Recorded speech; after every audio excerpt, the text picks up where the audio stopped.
go. What's going on, everybody? This is the Houston Ensemble. We're here with our good friend Kent Duplantis. Hello, everyone. Kent, we met Kent. I met Kent through one of our weekly gigs at Avant Garden here in town, in the Montrose area. He was bartending, and then I realized pretty quick, oh shit, this is a cool guy. Aww. And then and then after that, it was some adventures that happened. Yeah. Which we may discuss, or maybe keep it secret, keep them thinking, keep it wondering. Give it all to him. Yeah. So we're just gonna go ahead and hit this off. I wanna just let Kent start it off. Oh, talk about yourself. So I'm good at that. Hey, my name is Kent. I'm from New Orleans, Louisiana. I came to Houston about 7 years ago. Started in the whole music scene and actually got introduced in Houston, like as a friend circle through a bunch of graffiti artists. First person I met was this guy named Helson, just a crazy graffiti artist, and I was like, okay, I'm in a new city. I need friends. I'm hanging out with him. And that just kind of brought me into this world of, kind of what I'm in now. It's like where I started is kind of where I am now as far as circles I run in and things I do, it's just a more advanced level. So I DJ a lot. I have a fantastic podcast called Guts Podcast. We started about 2 years ago. It's about horror movies. And it's starting to take off and shit like that. And I think the great thing about the place here as far as Houston is not all cities are created equal. Like I said, I left New Orleans when I was 17 and I traveled constantly till I was 27. I didn't stop. And I stopped here because not all cities are created. You could actually build a life here that's what you want, and you could get all the flavor. You could draw in all with a little bit of work and tenacity and give a shitness. You could bring in things into your life and keep them there and make them a stable part of your life, something that actually feeds you instead of takes from you, Houston's really, really good at, and it's because of the people around, people like Chad and people like Armin and shit like that. You could bring these elements into your life that in most places they would be it's almost like a chore to keep them there, Mm-hmm.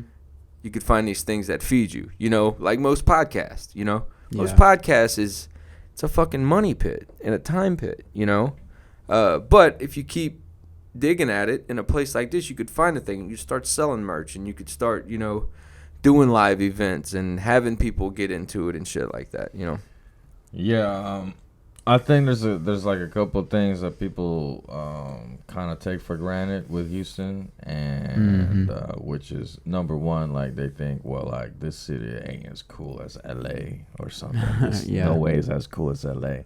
But what like Ken was saying, the difference with somewhere like LA is that what LA has is what New York has, which is that mythological, that legend status. But what I think people forget is that like this is how the reputation of a city it spreads. First, it usually starts off nobody gives a damn. There's a boom, everybody floods in. But then after the boom is already over is when everyone hears about it. Yeah. And by then it's kind of like too late. It's been saturated already. Yeah. You just heard. You're supposed to go there when nobody was talking about it. Right. That's where we're at with Houston right now. Yeah. We're about to be in that stage with Houston where everyone's talking about it. Yeah. Like, especially with moves like with Joe Rogan moving in here and stuff like that. Yeah, just Texas in general. Yeah, Texas in general. But we're still at that precipice of, like, people don't really know that it's out here. I think the mystique of Los Angeles is gone, and the thing that everyone is seeing now is the thing that someone sees when they move there. So a lot of people are looking from the outside and they're like, holy shit, that's the place to be. That's the spot. But when you really get into it, like the shininess is gone because they realize, well, it's just a different world now too. You don't need that, you know, like yeah. the gatekeepers and the borders are gone. You know, Right. it's this is the gatekeeper now. Right. You know, which is really, really wild. That is, You know, but it's allowing everyone to adapt and be more comfortable and not have to fit into this really, really. I mean, if you've ever spent any amount of time there, it's the one place that I really have kind of a disdain for. I lived in Southern California for 3 years, and it was just, it's not physically rough, and it's not even, it's monetarily rough, but that's not the thing. It's the emotional just fucking beat down. It's constant. The emotion. You know? I mean, imagine everywhere you go, it's not just you, because you start projecting it too, but it's this idea of everyone you meet, the second thing after what's your name is, what can you do for me? How Yeah. can this help me? Whoa. You know? Absolutely. When you live in that every day, you don't become a very cool, nice, sweet person to be around. Especially, and then the only way to fight back or live and swim or keep your head above water in that society is start acting like that too. You know? Yeah. That's the thing about LA, which is I always thought like, well, it's a big city. Like, what? There's all kinds of people here. There's no way that everyone is a certain way, or like, I would doubt people telling me things like, well, you'll find your niche, whatever. But it's like, well, we're artists, so our niche is going to be artists mostly and musicians. I already found it. and it's like it's like what you said is that like in Houston, I can just hang out with people, and we don't need to talk about business. We might not talk about business. The business comes, it just happens. The business comes and it just happens. And you can't really confirm the stereotypes are true, those stereotypes of LA that you were saying, until you're really there. And I can confirm I lived there over 4 years.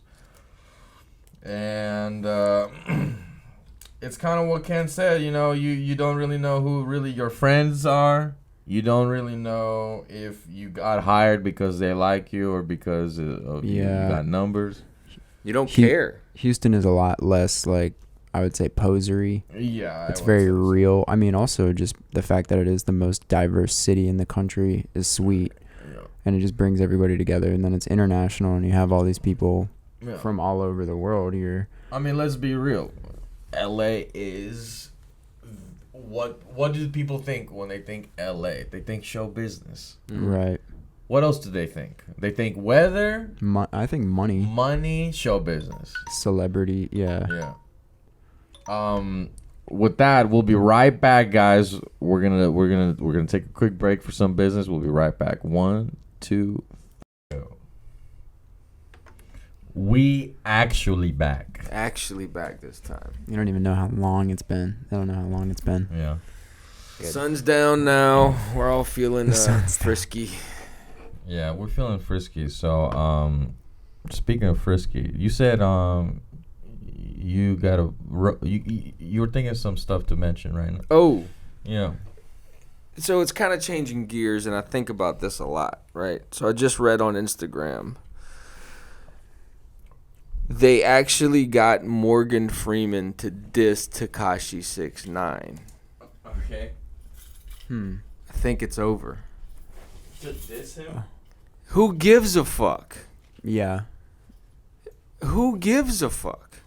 Like, I really think this social experiment that we tried, be it America or maybe just a Western type of civilization or whatever we're doing right now, whatever, how, somebody that runs a a nonprofit that saves the lives of thousands of children in Zimbabwe will have 1,000 followers and no support. And Nicole Richie will have 4 million followers, and she does absolutely nothing but try to sell organic beets. Like, whatever we did, be it 10, 15, 20 years ago that set us on this path, we missed the mark. And a lot of people don't think that this thing could be over because we're saturated in it. We're sitting in it currently. What thing? Be specific. I think that's the hardest thing about it, is to explain the thing itself. You know, be it this society of people like Ghislaine Maxwell's court date is set for July 2021. The kid that got arrested last night, whoever he is, with some pills in his pocket, will go to court and be in jail in 4 months. The whole thing will be over. He'll be locked away. Goodbye. See you later. Why is that? Because we say the rules are different. I mean, we say the rules are the same for everyone. And we say this is all men are created equal, right? Yeah. And we keep saying it no matter what we do say. I mean, no matter what we do see or experience. As long as we keep saying it, we keep believing it. There's something broken in our brains. And it's the frog being boiled. It's happened so slowly. Right. That these things are normal, and we don't think it could be over. It can be over. I have a 7-year-old little girl, and it keeps me up at night knowing that. I bet. Not only she's the world that I have to contend with, but the world that she's going to contend with. Even if there's a world around, it's a whole bunch of who gives a fuck about this. But not just because it doesn't matter, really, but there's so many other things to care about. There's so many other. We would rather not just own something shiny. We would rather watch someone else own something shiny than save ourselves. Right. Wow. Constantly. That's true. It's Yeah. constant. And that's the thing. Because it's constant, there's no break in it. There's no coming up for air and taking a breath when you're 1,000 feet down in the middle of the ocean. There's no room for breath. We're just fucking immersed constantly. Yeah.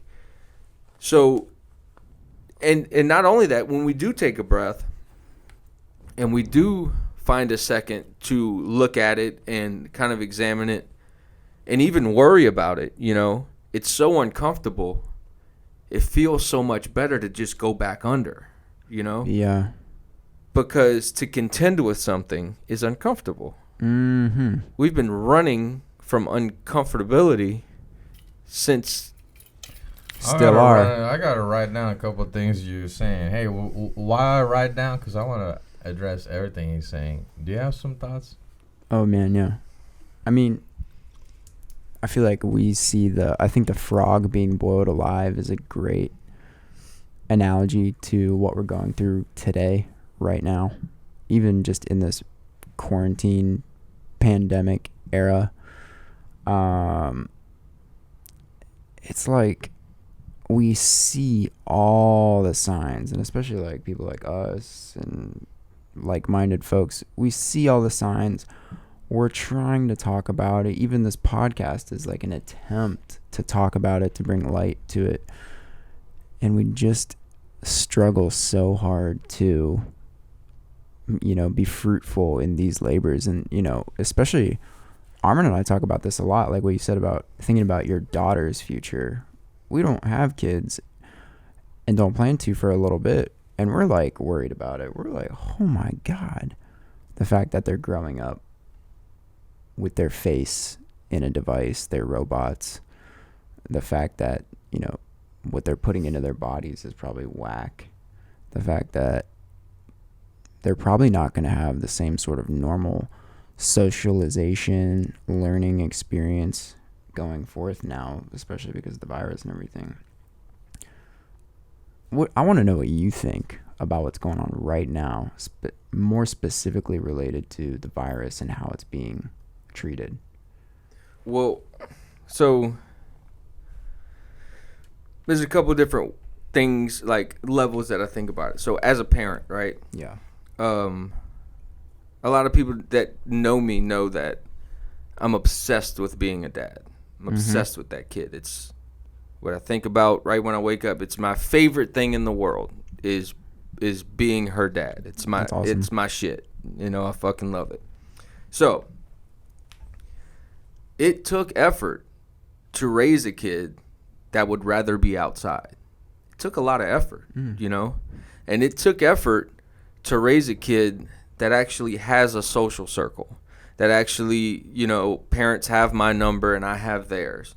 And we can just go to the park, and if there's 10 kids there, 5 of them know who she is, you know, and she has someone to play with constantly. And she likes to be outside. She likes to sweat. She likes to get bit by mosquitoes and get dirty, and she likes to be the rough and tumble play thing that develops a human is so important. And I feel satisfied that she's getting that, right? But it took a lot of effort, and I don't feel it's good to say, okay, I think I'm doing a good job, right? But the fact that it's so hard to do a good job, and it takes so much extra effort to do a good job, when I think, I mean, who knows if our parents did a good job? Who knows? You know, who knows the effort that it took for them? But I think it takes a lot more these days, you know? And then you expand that and watch that go. You know, you watch this little seed go. How hard is it going to be in 10 years? You know, where are we going to be in 10 years? Is there even going to be rough and tumble play? Are parks just going to be overgrown? Yeah. Are parks going to be a thing? You know, like, I mean, I'm very, very lucky, and I picked the place I live. It's an anomaly, right? That she can go outside and play kickball in the street with the neighbors, and people drive slow, and I could just have the window open while I'm cooking, and I could just watch her play and shit like that. I don't have to be outside watching her hold up. That's great, right? But it's shitty that it's an anomaly. You know? Oh, yeah. It's shitty that not every kid could, I mean, to go outside and play is unheard of. To just go outside and play at 7 years old is unheard of, you know, these days. You know, it takes all these steps to keep her safe. But that's just on parenting things. As far as the virus thing, man, I feel like we have to give some people a break, right? As far as like the decision makers and shit like that. Because no one knows what the fuck they're doing. This is all new, you know? It's like telling someone to make spaghetti that's never heard of spaghetti, you know? Yeah. What do you expect, you know? But I do see people like, you know, shit not being called out, like, you know, the Cuomo brothers in New York. Yeah. No one talks about that. One is the head of the state government, and the other one is the head of the media in that area. We were talking about that the other night. What do you think's gonna happen? You know, of course they're gonna bully people around and force their will, and do it with you smiling about it. You know, I mean, yeah, and you know, I don't know if you heard about it, but Chris, the one on CNN, a video or a leaked recording just came out, him talking about women. I believe it was in a vulgar sense, in a quote unquote locker room talk style, and nobody cares. Yeah. Well, what do you expect? Yeah. You know? I mean, and then you watch him on I like talking about this specifically because I just will watch him and I'll be like, this is such a act. He's just acting. He's just trying to get your sympathy for his benefit and for whatever agenda he's trying to benefit. They're totally on an agenda. Yeah, when you look at any politician and you have that realization, in the back of your mind of that politician just acting every single word he says, and then you look at the audience and they clap, and people are like, "Yeah, I support this guy now." It's like, man, you guys are supporting an act. Yeah. I wonder what you're really supporting. Exactly. You know? Or what I could have really got you to support. Yeah. I took you this far. How far can I really take you? Yeah. You know? For real. Because as far as politics and stuff like that, everyone, you know, that's the big thing now is people say voting's going to save it. What are we saving? Exactly. You know, we're voting. Thank you. We're voting within a system that doesn't even have our best interest. Did you vote? Huh? I can't. You can't vote. I can't. Yeah, that's another thing. That's another really interesting part. I felt like a felony. Yeah. Yeah. I'm a 2-time felon, right? And I mean, someone can be a known white supremacist. Mm-hmm. You know? Mm-hmm. Or a known terrorist or a known whatever, right? Yeah. I'm a good dad, been sober for 7 years. Everyone that knows me say I'm a pretty decent guy, right? Mm-hmm. The stretches that I would have to do, I've been denied twice by Baton Rouge. So you have to go to, and that's another thing, they make it so hard for you to be able to vote and to get your rights back as a felon, right? Mm-hmm. I got a proof to have a gun, Oh, wow. but got denied to vote. Whoa. I didn't know that was a possibility. So I could legally own a firearm, which I do, but I can't vote. I got denied twice for voting. That's silly. That is so wild. Yeah. Oh, my God. Just, It goes you to need to show think you about that. also, not that I'm necessarily opposed to the NRA, but the pool that the NRA has. Yes. That they can allow you to buy. Hey, you can still buy our guns Yeah. if you have a felony. Everything else, we don't care. Oh, voting. Oh, to be enfranchised, whatever. Who cares? But let them buy some stuff from us. Yeah, let them buy something. How does the NRA even have a say? Yeah. You know? It's just so much money and so much lobbying. But exactly, but it's not supposed to be that thing. Why would I give a shit, or why would any politician, or how do they even in the conversation? You know, Yeah. it's like using a fork to fix a car. Yeah. A fork has nothing to do with a car. The NRA and the National Rifle Association has nothing to do with politics at all, not even a little bit. Mm-hmm. Not even. I mean. And on top of that, what does Halliburton have to do with that? What did all these things have to do? And that's why I think it might be over, because these problems are so big now, right? Yeah. And they're immediate problems. They're problems that need to be fixed right now. But the thing is so entangled and so big, and it takes so much to steer the ship just a little bit, that it's impossible to fix a problem now. You calling for the R word? What? Revolution. Yeah.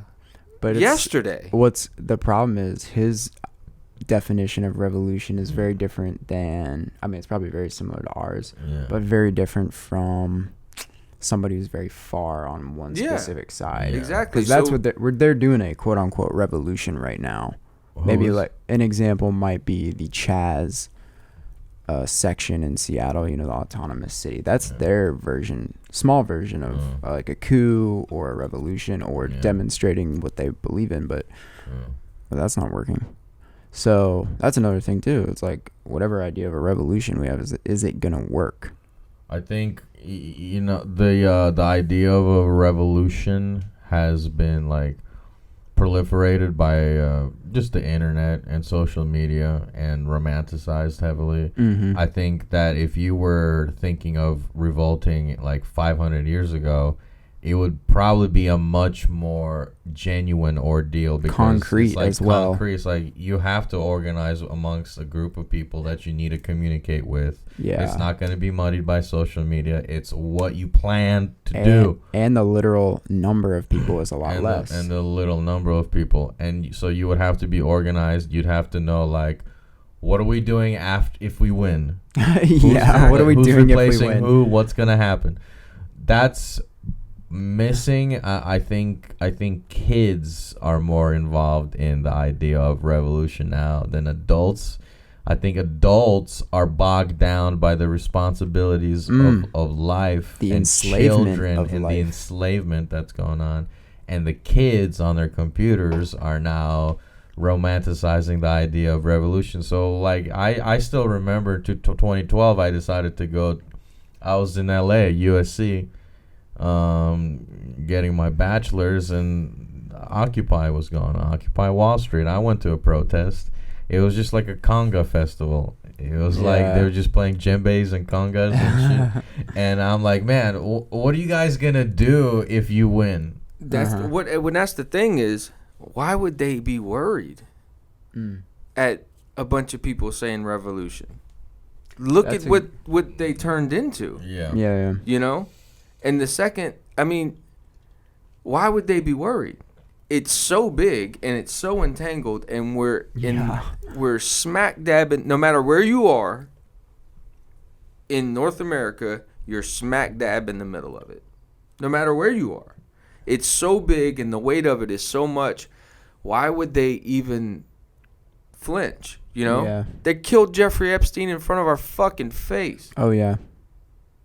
And most people haven't thought about Jeffrey Epstein in months. Yeah. Yes, we all our memory is very short. Yeah.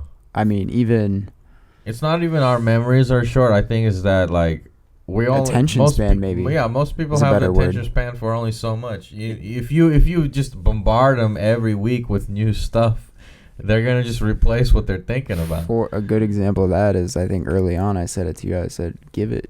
Maybe we were a week in. Yeah. Maybe a week and a half into the George Floyd incident, I said, give it 2 more weeks. Yeah. We'll forget about it. Oh, yeah. And we pretty much did. I mean, that doesn't count murals. Don't anybody's trying to get super specific on me. Yeah. Doesn't count like that. But I'm saying the cultural zeitgeist. The rhetoric of whatever that week. Yeah. And a huge opportunity was missed. and maybe it was defunct, but it was missed by, what do we do next? You know? No. And it was, I mean. And a lot of people, I think, are like, a revolution today, yet again, is going to be a slow-boiled frog, because there's so many more things, so many more hoops you literally need to jump through. And I don't think everybody in politics is bad. I don't think every single person is on a like delirious agenda or some sort of weird conspiracy. So there is like a slight bit of hope in that, but I think it's more of a, you have to take these steps here and here. And you know, you could say, especially with like this election, that there might not actually be any hope of ever changing anything. I'm kind of actually there right now, that there might not be any hope. It's a terrible place to be. And that's where we wake up every day. If you're a thinking, conscious person, that's where you wake up every day. Mm-hmm. Look at your supposed heroes. Mm-hmm. You know? 1 and 2, and, you know, I mean, there's 300 million people in America. If these 4 people, you know, are supposed to be the saviors of us on each side, there are no heroes, you know? So I guess, is it about carving out a niche around you and a community around you till you could save yourselves? I think that may be the only answer. I like that. You know? Yeah, I mean, that's all we can do. the other thing is, how do you have a revolution in a country where there's so many different people? Yeah. Like, you might have one group of people on board, and then the guys next to them, they'll be like, nah, we're good. We're not going to do that. Well, but again, that's like, what is the definition of a revolution? What an interesting idea. You know, what an interesting question. What is revolution? And maybe, I mean, I've never thought about that before, is making your own circle. Because like you said, things go past this and are forgotten so fast, right? Because the human brain is only equipped to really know about 30 people really, really well, and about 200 kind of well. I have 3,000 people that follow me on Instagram. It's not supposed to be like that.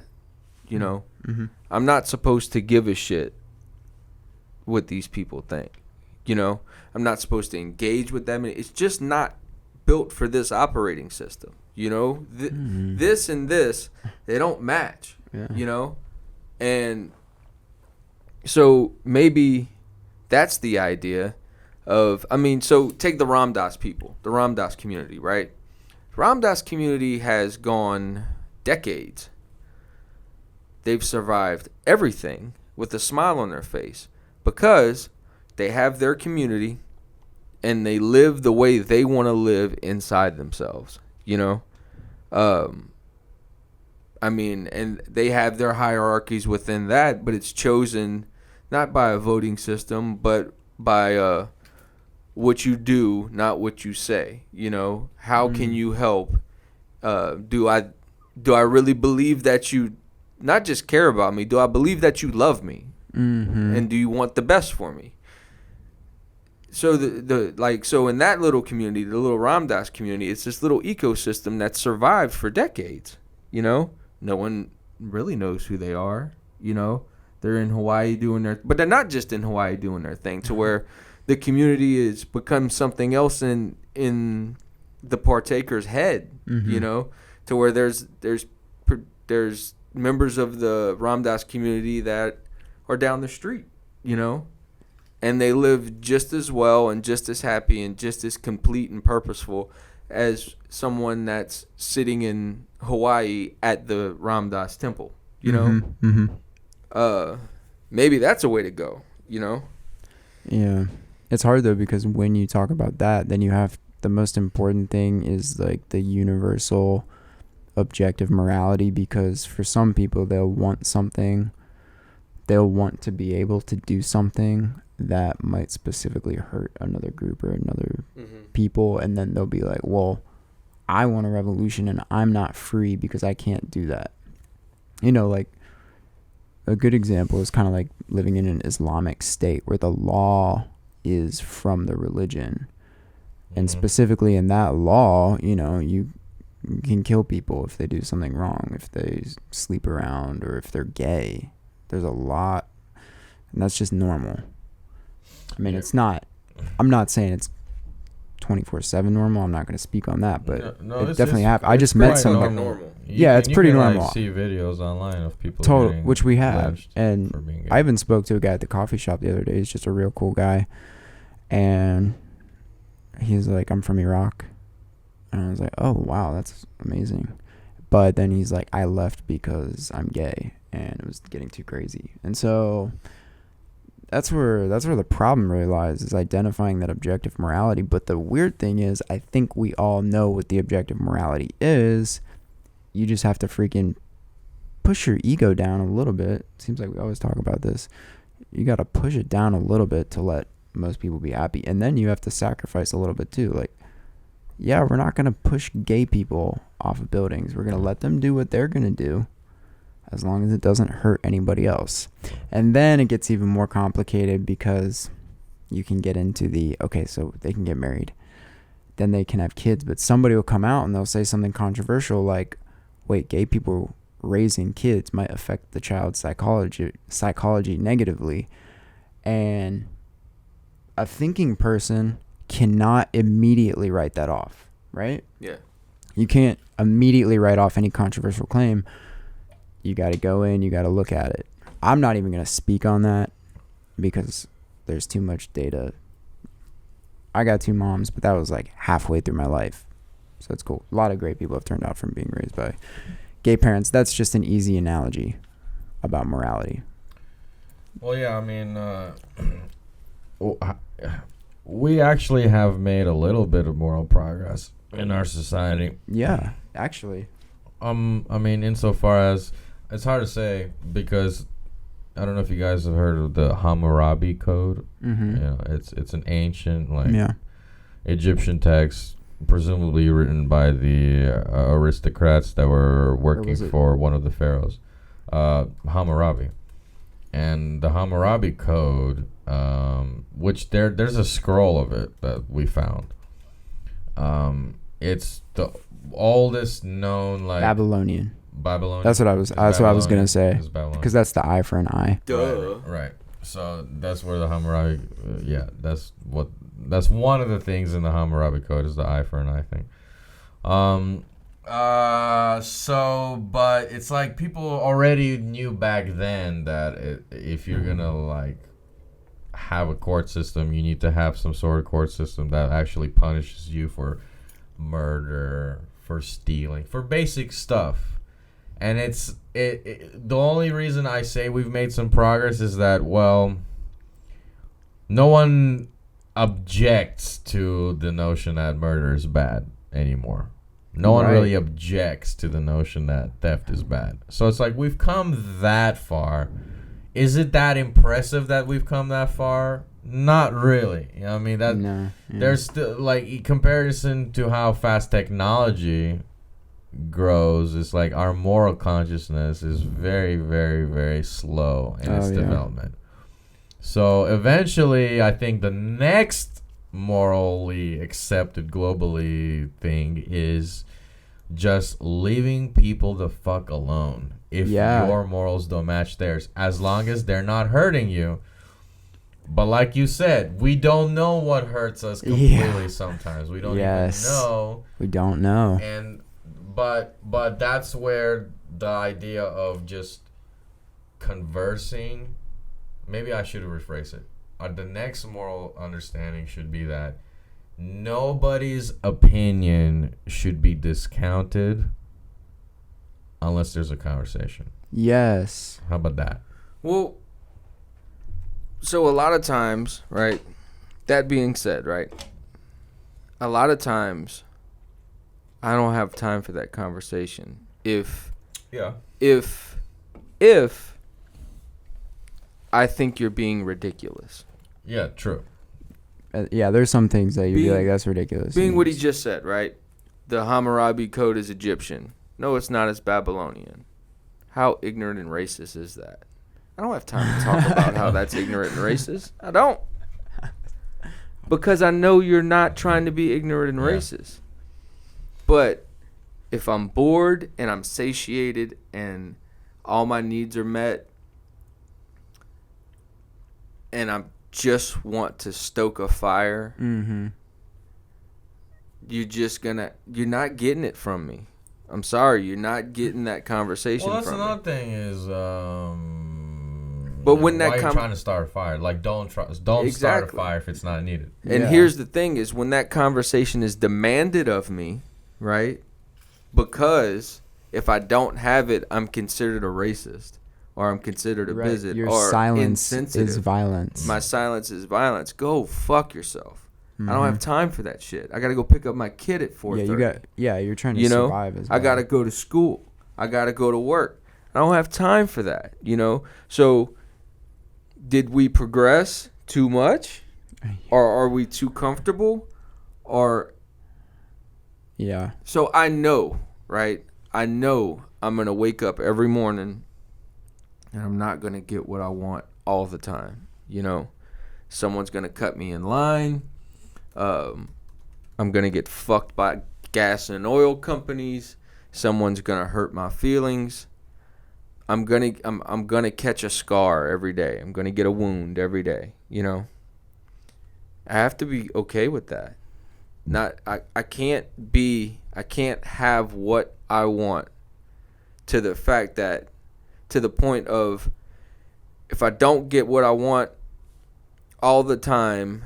I'm fighting all day long. Yeah, there's morality, there's consciousness, there's conscientiousness and etiquette, and then there's just, are you mature enough to like handle yourself? Because your problems aren't other people's problems. Yeah. Yeah. And do you have a little bit of resilience in you? A healthy amount of resilience plus conscientiousness. That is what I think true moral intelligence is. It's a combination of being conscientious, but also having control over your own emotions, and your and you know, taking responsibility for your actions. To be honest, like like Twitter cancellations and character assassinations. Let's be real. That is a fad started by 15-year-old kids behind a computer. Professionals don't do that stuff. They've started to do that stuff because they see that it gets a lot of because they're scared publicity, of it. Not and they're just that, scared they're of it. scared of it. It's at the point of when the shit goes down, right? And they come for me and my people and my group, whatever it is, my group of friends or my city or my job or my area of where I create art, when they come for that, Yeah. I want to be the white guy that was on the right side of things, Right. not the wrong side of things. Mm. And I will do whatever Right. it takes to make sure if that happens, I'm over here, no matter how ridiculous I sound, you know? If the system within which you are punished is totally based off clout and not actually resolving things, then what you create is desperation and actually just more corruption, social corruption. You're not actually resolving these issues because you're forcing people to lie and manipulate. Yes. And screw each other over. You're forcing people to play the game that they've created. And at that point, it's not thoughts meeting thoughts. It's egos meeting egos. Mm-hmm. Yeah. You know? Yeah. But that's like, you know, what we were talking about the other day. I don't really want to bring it up so much, but where we have to play the game and basically be somebody we're not in order to potentially get something that we need. Right. You know, because that's the game that they want. Right. But I have a interesting that I think we should talk about, Yeah. kind of related to morality, because I saw an article on it yesterday, and it's the taking down of like all the monuments because of the history behind a monument. And I want specifically at Rice University, there's a lot of people that want to take down the William Marsh Rice statue, which is just a main statue in the quad.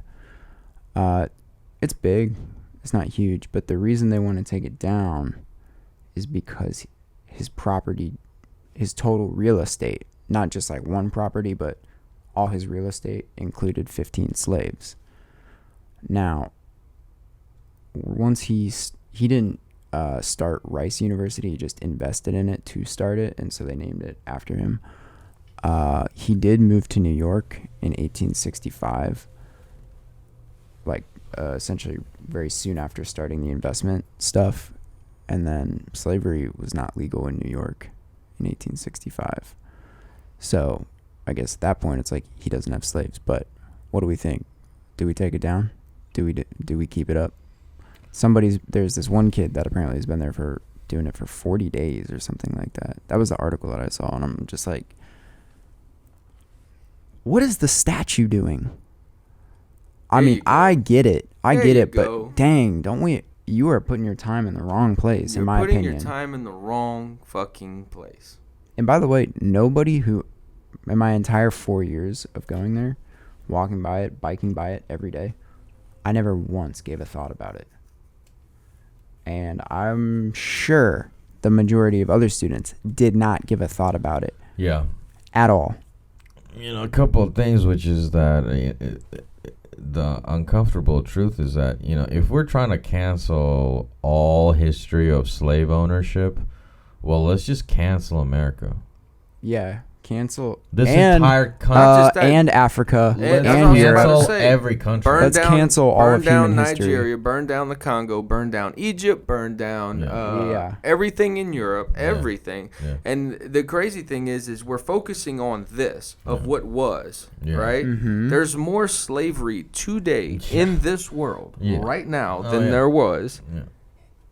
There's more sex trafficking. There's more slavery. These channels are very involved now. They're very advanced. Yeah. But it's easier to tear down a statue than it is to read a 300-page book. Mm-hmm. Yeah, exactly. About what is. And they say it's offending them, but not everybody. But some people say, well, I walk past it and I think about it and I'm offended or I feel discredited or something like that. And that's the thing. I don't fucking believe you. Yeah. I don't believe you. And if you do feel offended, not only do I don't believe you, but I envy you. I envy you. If that is the struggle in your life is fantastic. It's so good. Yeah. You don't realize how good you have it. Yeah. If that is the thing that's hurting you. The most, yeah. Yeah. I mean, also, don't we reappropriate things and ideas all the time? Can we not reappropriate the meaning of some sort of object as well?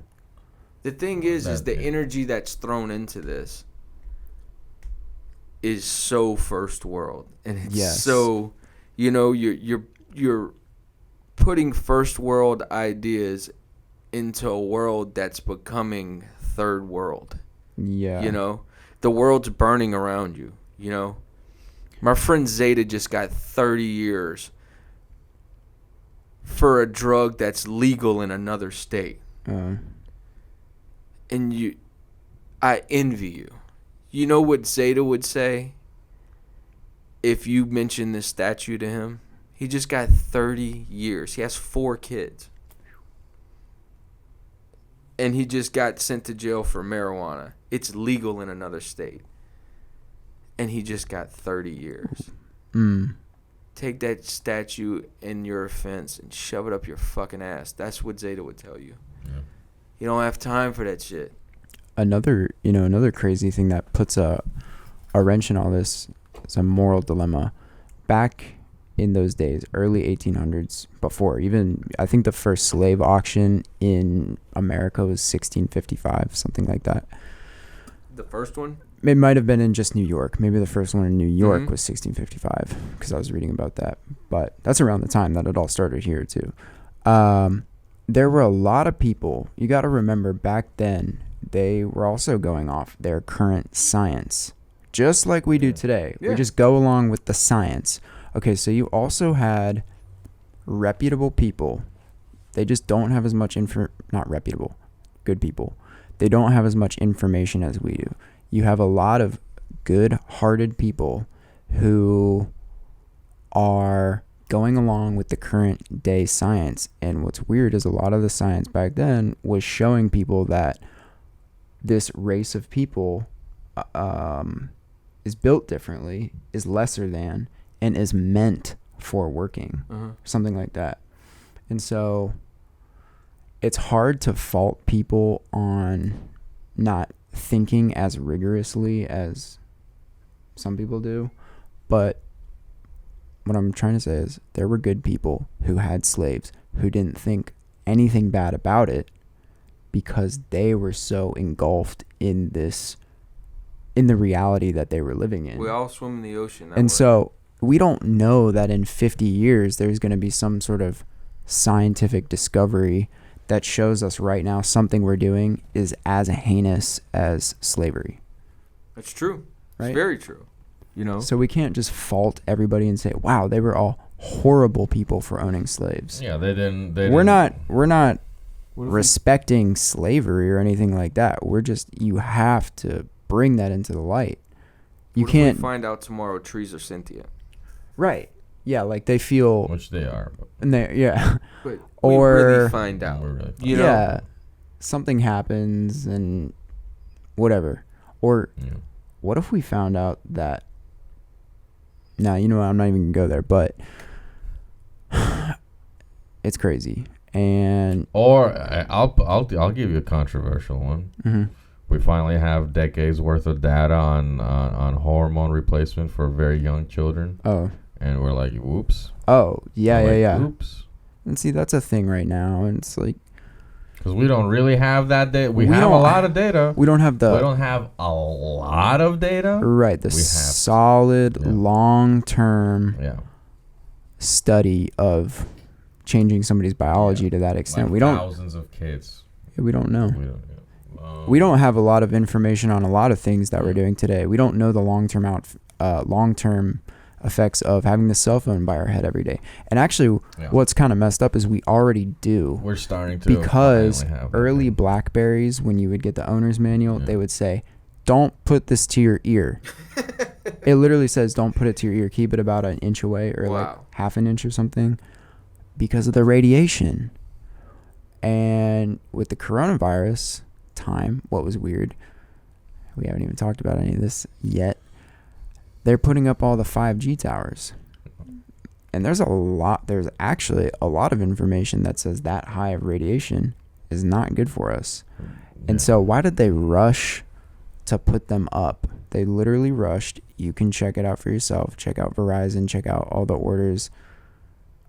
Spent billions to put them up in a time when we're all kind of locked down. And then to always make sure and slander folks who speak against it. That's what's really alarming. When certain things get censored, but other things don't get censored. Like everybody's worried about Joe Rogan and the transsexual talk. By the way, they're not talking negatively one bit about transgender people. They're talking about the science and just the effects on the biology and the effects on your psychology. And you have all these people at Spotify that want to censor him, but they don't want to censor somebody like Jesse Lee Peterson. They're not worried about Jesse Lee Peterson, who's like an extremely conservative, homophobic, transphobic, but that's because of his religion. So then that's a whole other thing. They're not worried about him, and he has a lot of listeners. So the agenda is clear. The censorship is clear. It seems like when they censor something today, or when they quote unquote fact check you or flag you, that's them saying, hey, you're actually maybe pointing at the truth. The irony in fact checking somebody who makes the claim that, there's actual effects of 5G is that in 2017, the FDA released hundreds of articles from a collection of research from all over the world, various institutes, various colleges, universities, showing the potential side effects of 5G. Wow. In 2017, and I have the document, and which I can probably link. It's like hundreds of pages. I even got a study on the NIH website about 5G creating coronaviruses within the skin. It has to do with how the radiation affects the cells within the skin. And once that started circulating, it was kind of old too. I think it was 2018, 19. Once it started circulating recently, it got taken down. Yeah. From the NIH website. And it's like, if there's something that lay people don't understand about that research that needs to be addressed, like, oh, no, it's not this, like, you're misunderstanding. It doesn't really cause, then tell us. Yeah. That's what it is. But don't censor. That's the thing. Tell us what it is. Don't call the opposition crazy. That's when I start, because I mean, at surface level, when I started hearing about 5G and the whole conspiracy theories about it and stuff like that, I was kind of like, it seems much to do about nothing, right? Mm-hmm. But when I see big entities starting to call it crazy and starting to paint the people that are propagating the ideas crazy, that's when I started paying attention. Yeah, I start thinking, are they just gaslighting us? Because gaslighting is the oldest trick in the book. you makes the guy look crazy, and then we can discredit everything he says. It's the most offensive thing you could do to someone is call them crazy, Yeah. because for just trying to find out not any information. And that's the thing of it's not that when I start paying attention, it's not just calling something crazy. It's avoiding putting out proper information to call it crazy. Instead of educating me, you say you're crazy. And all these wild ideas are wild, crazy, and psychopathic until they're not. You know what I'm saying? Like, so Jeffrey Epstein, that whole thing was crazy until it wasn't, you know? Yeah. People don't pay attention to things like the Franklin scandal, which was as big as the Epstein thing. Happened 30 years ago, well documented.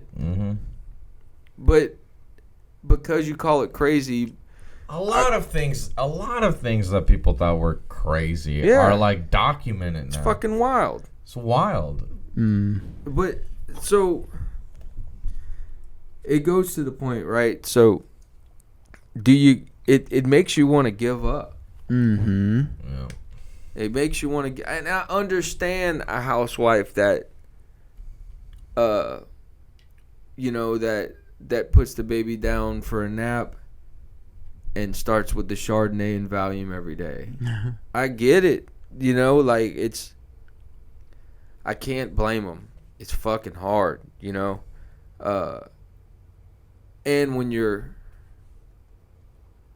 kicked for so long, you can't blame someone for giving up, because probably if I was in their shoes too, I would give up too, Well, definitely if I would. That's another thing when it comes to this ego thing and calling people crazy and all this, hate and fear mongering and who's transphobic and who's not. At the end of everything, right? Whoever you hate and whoever you despise and whoever you think is a racist and that is evil at heart, if you were born in their house and grew up exactly like they did, you would be exactly what they are. Yes. That, and also just because someone's opinion's different from you doesn't mean they're not like a father or mother, or a good person, working blue collar individual. So yeah, and that's the whole trick on humanity, I think, right? Is the only defense, like an internal defense of those ideas have for themselves that are hate and really just separation from someone else, realizing that you would be that if you were that, the only self-defense that those ideas have for themselves are buried in ego. Right. That's it. It's the cruelest trick that's ever been played on us. Right. Because it gives us our individuality, right, and gives us our art and our taste and our a lot of the beauty that we put out in the world. It's, if we're really, really honest, those things are stemmed in ego. Yeah. I listen to this music, and I think I want to. The beginnings of it is, I want to be that because I want to be cool, or that's the beginnings of it, Right. And then we find out we could find some freedom in putting this art out and find some self-expression and shit like that, But it's all stemmed in this little evil seed that's been planted in every human's head, And who knows if, I wonder if, dolphins have ego, or, octopus have, egos and stuff like that. Is that the reason, they jump and do flips and perform for us? Is that the reason that, they follow the boats? Is that the reason that they don't eat humans? Is it because they just find it fun or they want to impress us. Because if they want to impress us, that's an egotistical idea. So does a dolphin have an ego? Man, imagine the world if we were dolphins. It would be so much easier. We could just swim and eat and do flips. This is probably for another time, but speaking of dolphins and like aquatic mammals, they're just really smart. And there's a great researcher, Dr. John C. Lilly, the inventor of the sensory deprivation tank. And he did a lot of experiments with LSD and ketamine and sensory deprivation. And there's one where he gave a dolphin LSD and he gave himself LSD in the pool. Yeah. Didn't he have sex with it? I did not read that. I think he had sex with it. Did he really? Yeah. Okay, I never read that. And I did read 2 of his books. Maybe he wanted to leave that out. But anyway, he said they're he said they were fully 100% connected. And, we'd love to do more with that. But then, that... Even it's kind of annoying to say, but that's another moral dilemma. Yeah. Connected like how? Like what they do? Did he describe his connection? Telepathically. Just he didn't even say that they're speaking or like having. He didn't say we were having a conversation about the Earth. Yeah. He just said we're completely telepathically connected. Maybe just being one. Mm-hmm. Yeah. Maybe something like that. What's cool about him though, there are 2 books. One of them, it's like the center of the cyclone or something like that, where he's just talking all about his ketamine research. It's totally different, but he's so wild. He would go into the float tank and inject himself with a lot of ketamine. And he mapped out a graph of different dosage levels where you start going to certain places. And at one of the places really high up is when you start to meet people. And you start to talk with, he actually said aliens. Mm-hmm. And you're like, whoa. And you're going to different planes. And so. Here's an interesting idea when it talks about aliens, right? And UFOs and stuff like that, right? And we think they're coming down here and trying to, connect with us or are concerned with us, right? But that's an egotistical thing. What if they're here and they're communicating with sea life? That, we're not the important ones here. We're just bystanders, and they're like, "What the fuck are these people? Funny. Why are they? Why won't we're trying to have a conversation here? Leave us alone." Yeah.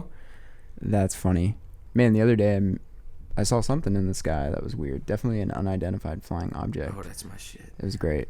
It's super exciting. Wild, dude. What the fuck is that? And it's that's truly the first one I've ever seen. I've never seen one. Now, I didn't see a craft, or I'm just saying, like, this light, at the rate it was moving, how it moved, blah, blah, blah, blah. Very different. That's all I'm saying. Truly an unidentified flying object. I mean... I checked the meteors. I checked the comets over Houston. There were none. I've never seen a UFO, but I've seen this, I think, 4 times. It's not in the sky. It's like right here. And it's like these little orb things. Whoa. And it's not a trick of an eye or anything. Ball lightning? But it's small and it's right there. Jesus. It's right there. It's happened like 4 times in my life. Oh. I remember the first time it happened, this is wild. So I was sleeping. I had gotten this blow up alligator that you play in the pool, right? Mm-hmm. And I was sleeping on it in the hall as a kid. I got it for whatever reason, and it was my new toy, and I was sleeping on it. And I woke up, and one of those things were there, and I followed it down the hall. Whoa. And it went through the wall, and I went and woke up. My mom was like, "Mom, something's in here." And, like, she still talks about it to this day. But I've seen it 3 more times. It's almost like... And maybe this is with, UFOs and stuff like that, because we know there's other dimensions, and we know if the math is right, they're not over there, they're right here. Mm-hmm. That's what they are. It's not another dimension. Isn't something that's in another star system. It's something that's laying on top, layers, or in the middle of us. Within, pervading. So is that something that's just piercing through? you know? Yeah. All these strange things that we can't explain, you know, be it a ghost or be it, you know, a UFO or anything like that, you know? Is it something that's just piercing through and saying peekaboo? And it's not even a big deal to them, you know? Right. And who's to say that, you know, maybe we're the only ones that can't experience that dimension. Right. Maybe some things around us are, you know, fucking with beach balls in the fourth dimension right next to us, and we don't know, you know? And that's the thing is, so we could tear down statues of a guy that might have owned slaves or where slaves were on his property 100 years ago, and we passed by that thing and we didn't know about it. The whole time we were in college, we didn't know about that until we knew about it, and then it started offending us. We could do that. Yeah. Or we could figure out if dolphins are talking to aliens. What a strange thing the human experience is, you know? Yeah, you pick. I want to pick the Dolphins. We'll pick the Dolphins today. I'm picking the Dolphins. I think that's a great place to end. Yeah. Thank At you guys for 9:05. having me.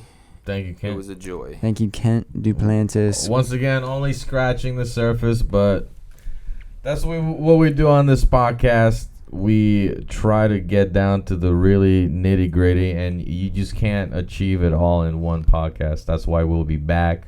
Oh, speaking of podcasts, follow Guts Podcast Guts. on everywhere a podcast can possibly be.